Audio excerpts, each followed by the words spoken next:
outset, I'd like to thank the Prime Minister and the Finance Minister for giving that prominence and that emphasis on India Post and its importance in being probably the largest distribution channel that India has. We have 165,000 POSs, points of sale, almost about 3 lakh Gramin Dak Sevaks across the length and breadth of our country that do only one thing: Dak Seva, Jana Seva. And it's very important for India Post also to move in line with what's happening globally.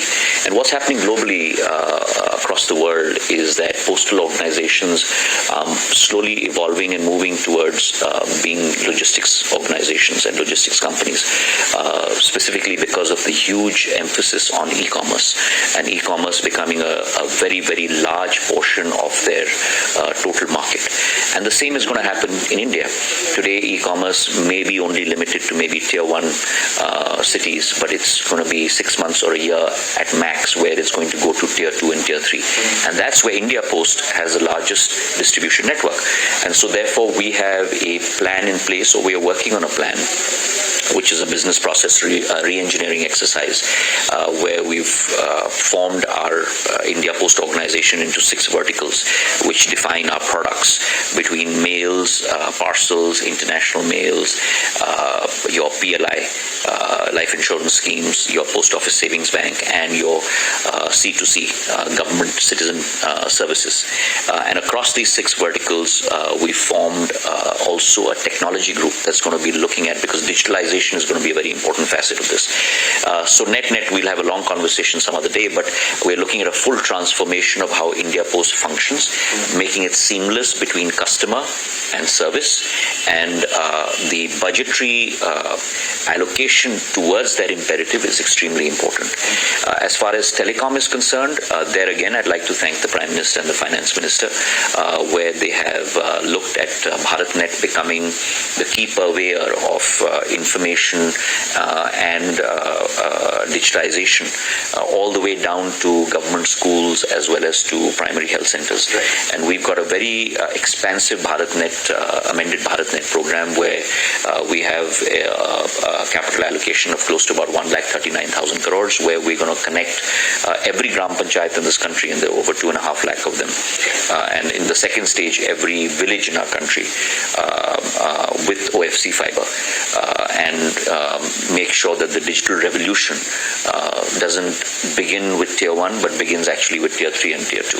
Minister Scindia, again, coming back to India Post and making it a logistics powerhouse, when you're going about this restructuring or re-engineering exercise, what is the amount of money that this entire exercise would need, and what is the economic opportunity that you feel is there? And if you had to quantify that economic opportunity? I'm not at liberty to divulge to you my capex requirement at this point of time, but suffice to say that you're going to be working on this on 2 important footings.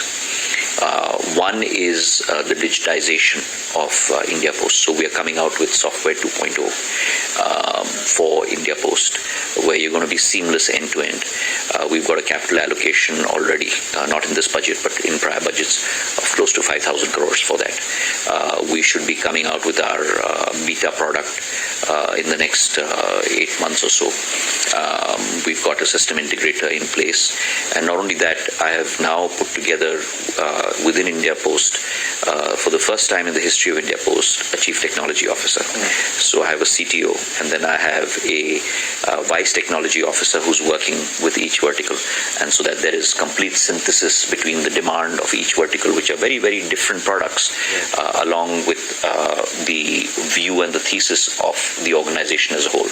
The second is really to look at our infrastructure and upgrading our infrastructure, and so we have close to about 26,000 odd branch post offices, including head offices, that will require a certain amount of infrastructure spend, and then a whole bunch of sub post offices.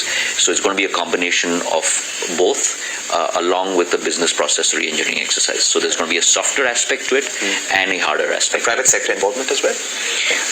Not to begin with. Yes, private sector involvement maybe on the advisory side and maybe on the software integration, but the software is being made also by our India Post company, which is CPT. Okay.